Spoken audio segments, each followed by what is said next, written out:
pray, bow down, prostrate. You are the only one worthy of praise. I stand before you with an attentive heart.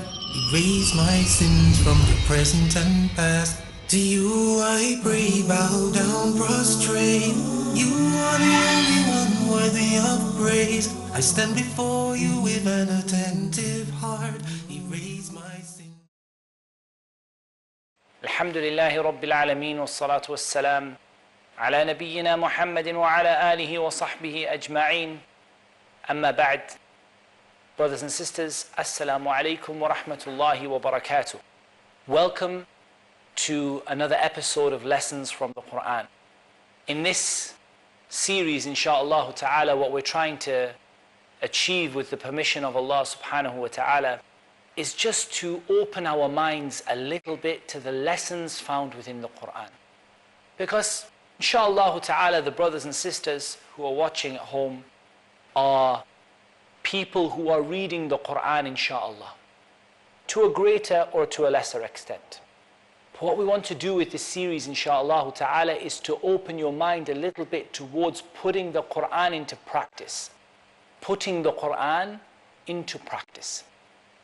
Not just reading and letting the ayat go over your head, summan wa umyana, as though you are people who are deaf and blind, but to actually put the ayat into practice, to actually start to achieve an effort to move towards what Aisha radiallahu anha described when she spoke about the Prophet sallallahu alaihi wasallam. كَانَ خُلُقُهُ الْقُرْآنِ. His manners were the Qur'an. Living the Qur'an and putting the Qur'an into practice. What I've chosen to talk to you about today is the first part in a two-part explanation of the advice of Luqman to his son. The advice of Luqman, the wise, to his son. And the scholars of Islam, they say that Luqman alayhi salam was not a prophet, but he was a man who Allah Azza wa Jal had given a great deal of wisdom. And look at this beautiful advice that he gives to his son. Let's listen to the first part of it, insha'Allah ta'ala, and then we can proceed from there. So after saying, A'udhu billahi minash shaitanir rajim, Bismillahir Rahmanir Rahim. وَلَقَدْ آتَيْنَا لُقْمَانَ الْحِكْمَةَ أَنِ اشْكُرْ لِلَّهِ وَمَنْ يَشْكُرْ فَإِنَّمَا يَشْكُرُ لِنَفْسِهِ وَمَنْ كَفَرَ فَإِنَّ اللَّهَ غَنِيٌّ حَمِيدٌ. وَإِذْ قَالَ لُقْمَانُ لِابْنِهِ وَهُوَ يَعِظُهُ يَا بُنَيَّ لَا تُشْرِكْ بِاللَّهِ إِنَّ الشِّرْكَ لَظُلْمٌ عَظِيمٌ.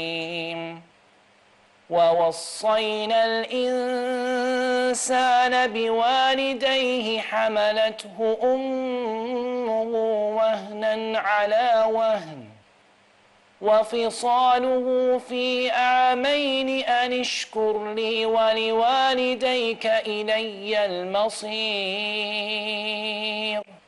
وإن جاهداك على أن تشرك بي ما ليس لك به علم فلا تطعهما وصاحبهما في الدنيا معروفا واتبع سبيل من أناب إلي ثم إلي مرجعكم فأنبئكم بما كنتم تعملون.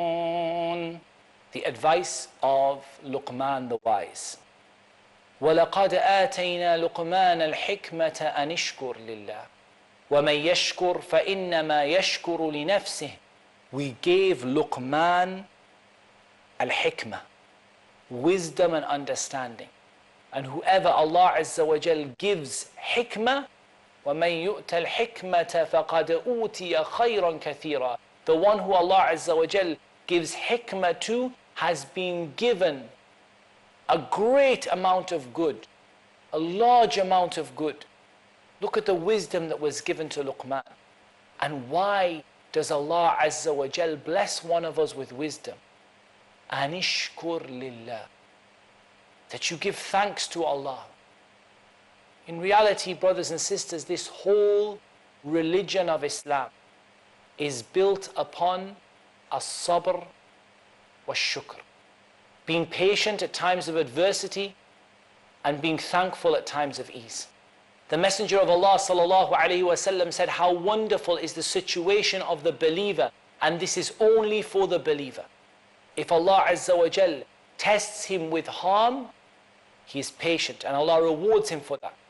If Allah tests him with ease, he is thankful and Allah rewards him for that. The reward is there whatever your situation is. Now every single one of you watching this at home is going to be in one of two situations. Either you're going to be in a situation of ease or a situation of difficulty. And the reality is that most of us will be in a mix. It's very rare that someone is in a situation of pure difficulty and someone else is in a situation of pure ease. If something is easy for them, something else is difficult. But whatever issue in your life you think about, you're either going to be in a situation of ease or a situation of difficulty. If you're in a situation of ease, or if you're thinking about a particular aspect of your life, financial situation, your health, your children or your family situation, and if you're in a situation of ease in that thing you're thinking about, then you must be thankful to Allah. And being thankful to Allah means to make the best of what Allah Azza wa Jal has given you and to use it to seek what is with Allah Azza wa Jal in the akhirah. So you're not being thankful to Allah for your wealth if you're not using that wealth to obey Allah and to avoid disobeying Allah. And you're not being thankful to Allah for your children if you're bringing them up upon manners which are un-Islamic and in a way which is un-Islamic. And you're not being thankful to Allah Azza wa Jal for your health if you're using it to disobey Allah subhanahu wa ta'ala. If you look at yourself and you find another situation, you find hardship and difficulty, you have a trial in your children or a trial in your family, a trial in your life, or a trial in your wealth, a trial in your health, then it's time for patience. And that's why a believer is between as-sabr wa shukr, between patience and gratitude. In this, I would highly recommend everyone who has the availability to get the book Patience and Gratitude, or the summary of the book Patience and Gratitude by Al-Imam Ibn Qayyim rahimahullah ta'ala. And it's been summarized into English with the title Patience and Gratitude. And that will give you a really beautiful understanding of the depths of the need for patience and gratitude in Islam. But that wisdom that was given to Luqman was a blessing. And like every blessing, it has to be repaid by thanks to Allah. وَمَن يَشْكُرْ فَإِنَّمَا يَشْكُرُ لِنَفْسِهِ. As for the one who is thankful to Allah, who's the one who benefits? Does Allah Azza wa Jal benefit from you being thankful to Him? Does Allah Azza wa Jal benefit from you worshipping Him? No. Allah subhanahu wa ta'ala doesn't benefit from your thanks to Him, and Allah subhanahu wa ta'ala doesn't benefit from your worship of Him. He is Al-Ghani, the one who is free of all needs. وَمَن يَشْكُرْ فَإِنَّمَا يَشْكُرُ لِنَفْسِهِ. The one who is thankful, he's only thankful for his own self. When you worship Allah, the one who benefits is you. And that's why I've heard some atheists say to me in the past, turn and say, why does your God need to be worshipped? And I say, our God subhanahu wa ta'ala does not need to be worshipped. He deserves to be worshipped. He doesn't need to be worshipped. Allah is Al-Ghani, Al-Hamid, as is mentioned in the ayah. وَمَنْ ضَلَّ فَإِنَّ اللَّهَ غَنِيٌّ حَمِيدٌ. Whoever turns away from thanking Allah and is misguided by not thanking Allah for what He's given him, then Allah is Al-Ghani. Allah is Ghaniyyun Hamid. Allah Azza wa Jal does not need our worship. He does not need us. Allah Azza wa Jal has kibriya, has pride, and He's the only one who is deserving of it subhanahu wa ta'ala. Allah subhanahu wa ta'ala's creation worship Him because He is deserving of that worship, not because He needs that worship. If every one of His creation were to disbelieve, it wouldn't harm Allah Azza wa Jal in anything. But when you believe, it only benefits you. And that's from the mercy of Allah Azza wa Jal that He has decreed that you worship Him to benefit yourselves, not to benefit Him subhanahu wa ta'ala, but in recognition of His right to be worshipped. Whoever thanks or whoever shows gratitude, he only does so for his own self. Whoever disbelieves, then Allah Azza wa Jal is Ghaniyyun Hamid. What does it mean? وَمَنْ كَفَرْ. What does the word kafara mean in the ayah? It means either the kufr, which is leaving the religion of Allah Azza wa Jal and submitting to Him, but in this context, more likely, the kufr of turning away from the blessings of Allah, of rejecting the blessings of Allah subhanahu wa ta'ala. And it's with that that I will leave you until the second half of the episode. Assalamu alaikum wa rahmatullahi wa barakatuh.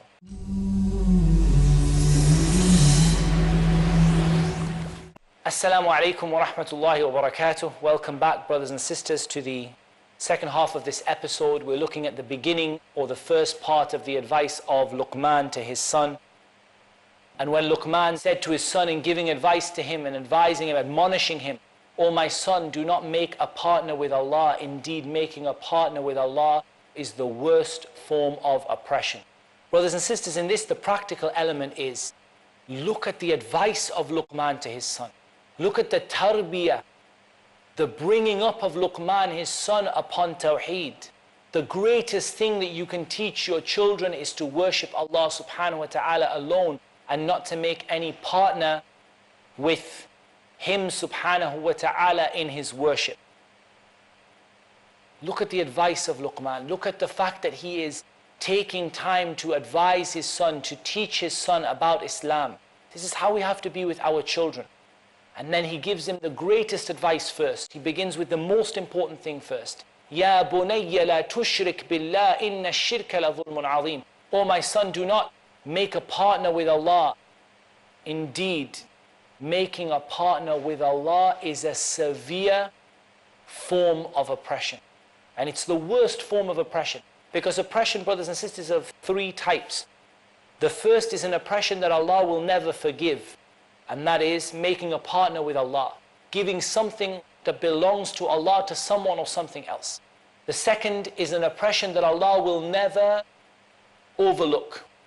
And that is the oppression that a person does to his fellow human beings. Allah is not going to let it go. Allah will take you to account for it until that person forgives you or until your deeds are balanced out and the fairness is established, the justice is established. And a kind of oppression that Allah both forgives and overlooks, and that is the oppression that we do against ourselves. So the first thing we need to advise our children is regarding the oppression of shirk.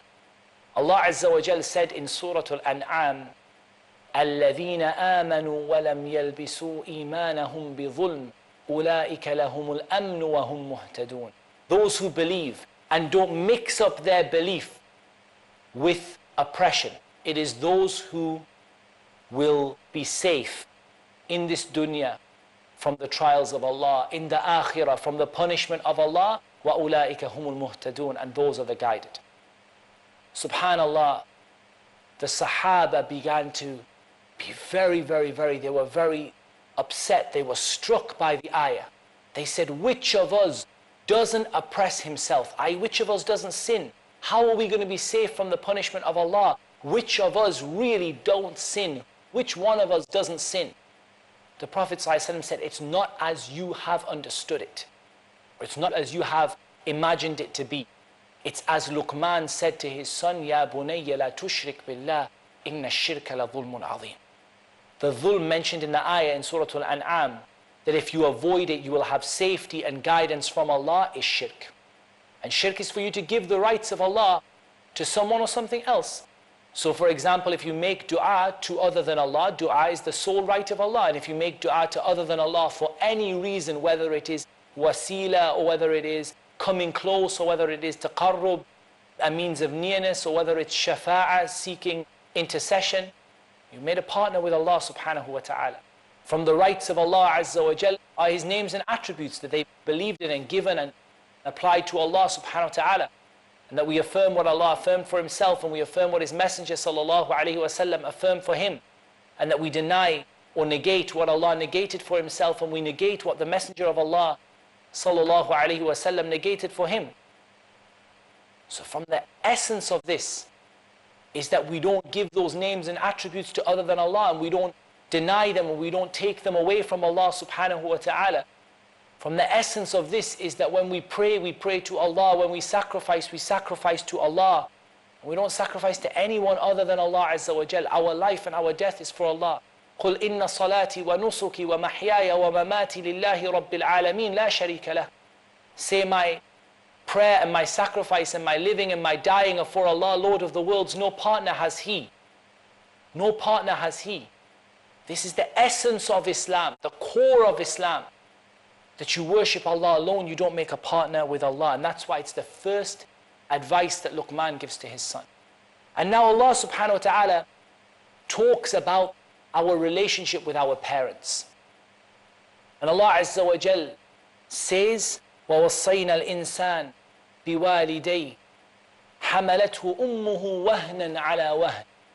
And we have commanded man to be dutiful to his parents. How many times does the right of Allah and the right of the parents come together? How many times does Allah's right and the right of the parents come together? In the Qur'an, in the Sunnah of the Prophet sallallahu alaihi wasallam. The right of the parents, brothers and sisters, is huge. Muslim, non-Muslim, and we're going to hear about that in a moment. His mother carried him in hardship upon hardship. The pregnancy was hard. The labor was even harder. وَفِصَالُهُ فِي عَامَيْنِ. And his weaning takes place over 2 years. That you may give thanks to me, thanks to Allah, and to your parents. And to me is your final destination. Thanks goes to Allah first, and the gratitude is first to Allah. And if there is any human being after the Messenger of Allah sallallahu alaihi wasallam that deserves our love and deserves our gratitude, it's our parents. We are negligent, brothers and sisters, with regard to our parents, and we need to rectify this situation before Allah subhanahu wa ta'ala takes us to account for it. Allah subhanahu wa ta'ala mentions His right, and then immediately the parents' right. His right is you don't make any partner with Him.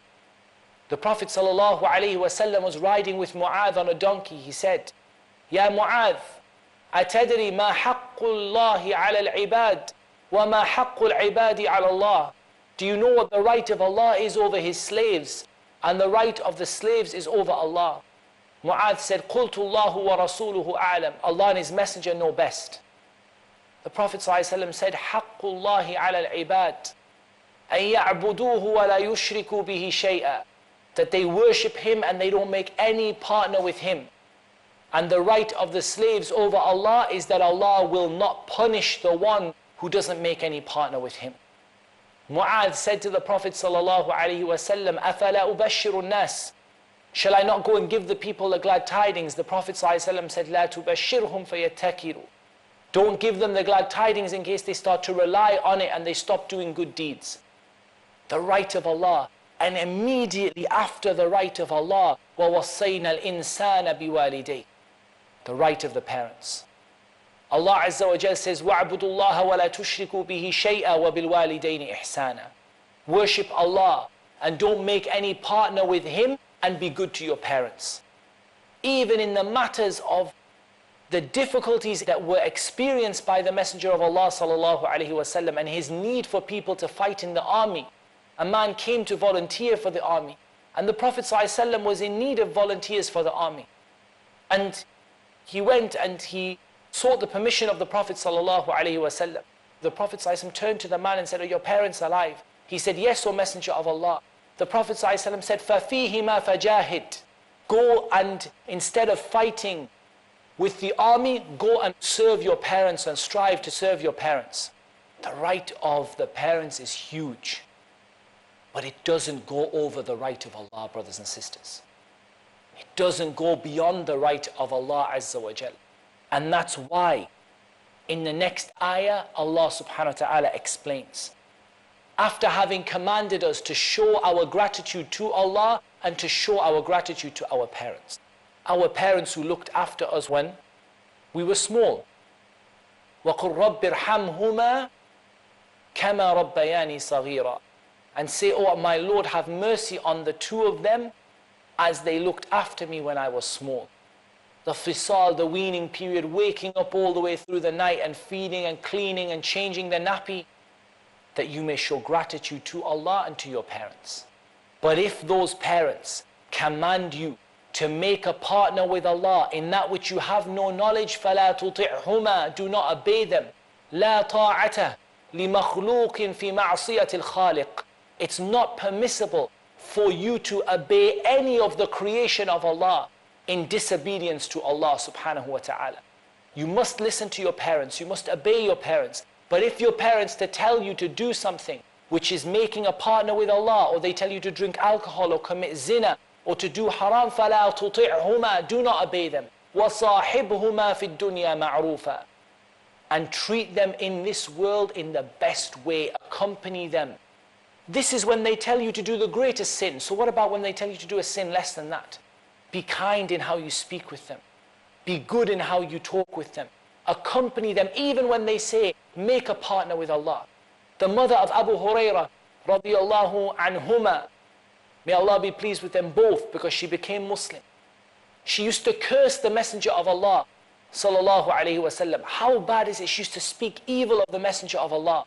And Abu Hurairah became so upset one day that he came to the Messenger of Allah and he said, "O Messenger of Allah, make dua that Allah guides the mother of Abu Hurairah." And the Prophet ﷺ made dua. After Abu Hurairah had tried and tried and tried, the companions didn't used to come for dua in the first instance and then just sit down. They tried and tried and tried, and he came and he said, "Make dua for my mother." The Prophet ﷺ asked Allah to guide the mother of Abu Hurairah, and when he came back to his mother, he heard the sound of the water running and the sound of the ghusl, and she came out and she said, "Ashhadu an la ilaha illallah wa ashhadu anna Muhammadan Rasulullah." I bear witness there is no God worthy of worship except Allah, and that Muhammad ﷺ is the messenger of Allah. He accompanied her in good, even though she used to curse the Prophet ﷺ and she used to say bad things about the Prophet ﷺ. Subhanallah, we must be good to our parents.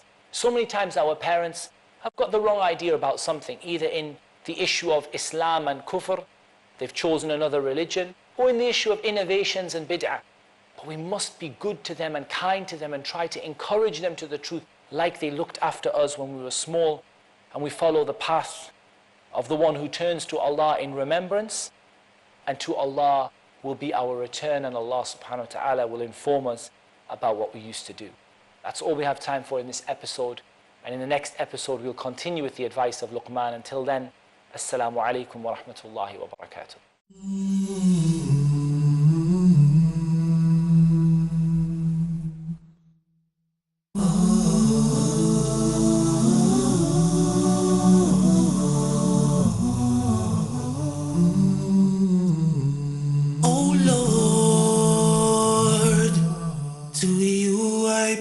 Bow down prostrate, you are the only one worthy of praise. I stand before you with an attentive heart, erase my sins from the present and past. To you I pray, bow down prostrate, you are the only one worthy of praise. I stand before you with an attentive heart, erase my sins from the present and past.